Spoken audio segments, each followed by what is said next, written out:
Hello Recruit, and welcome to an Astroneer Academy Extra for Course 103. We have already discussed the concept of terrain hardness when we examined the terrain tool augments. We also discussed that the terrain hardness can vary and that the terrain tool and rover augment reticles provide a visual indicator of this hardness. We did not, however, go into other specifics for terrain hardness, so let's rectify that. Terrain has 4 different hardness levels that are visibly different in addition to being indicated on the terrain tool and rover augment reticles. The base terrain found on every planet is the first level, and it does not require any drill to dig up at full speed. Its texture appears smooth, and the terrain tool reticle will display 5 dots when hovering over this terrain. This terrain hardness will comprise the majority of the surface of nearly all planets, and even the first few underground layers on less difficult planets. Terrain Hardness 1 can be found on the surface of planets in certain biomes and appears quite often underground. We will talk more about the specific biomes for each terrain hardness in an Astroneer Academy 201 Extra.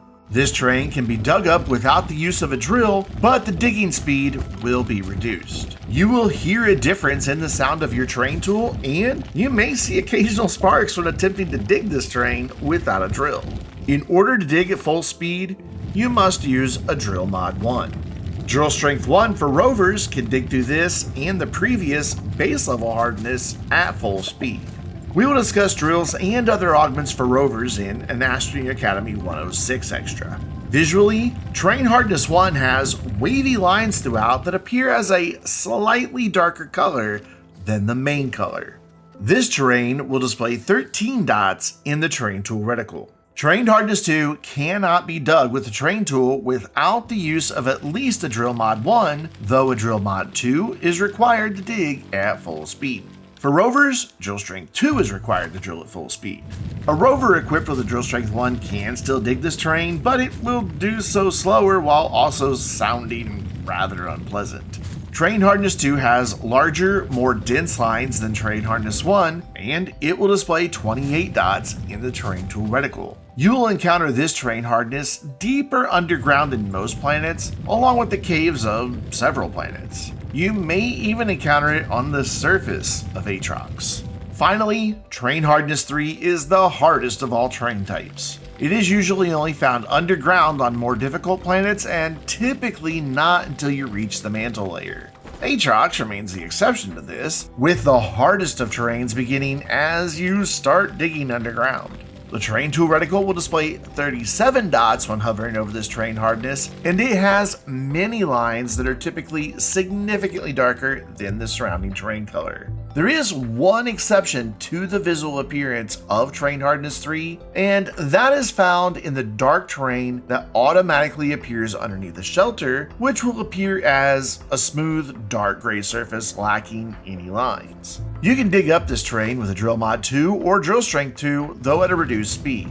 You must use a Drill Mod 3 or Drill Strength 3 to dig at full speed. Now, let's have some random terrain-based trivia.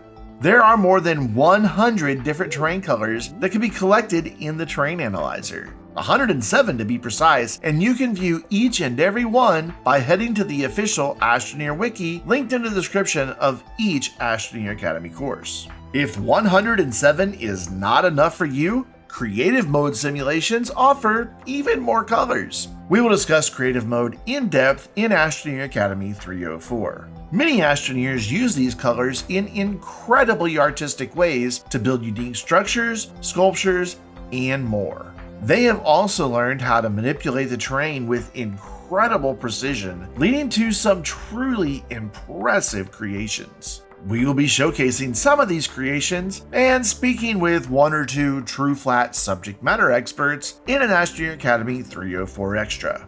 That wraps up our additional coverage of terrain and hopefully can help you better understand the terrain surrounding you and how you can efficiently manipulate it. If you have been following Astroneer Academy as new courses are published, our next course will be Astroneer Academy 201, where we will learn how to create shuttles and blast off into space. If, however, you're following our courses through the playlist, then your next course is Astroneer Academy 104, where we investigate how power is measured, along with the items that produce power and the various items that consume power. Until then, I'm Brandon, reminding you to keep looking to the stars.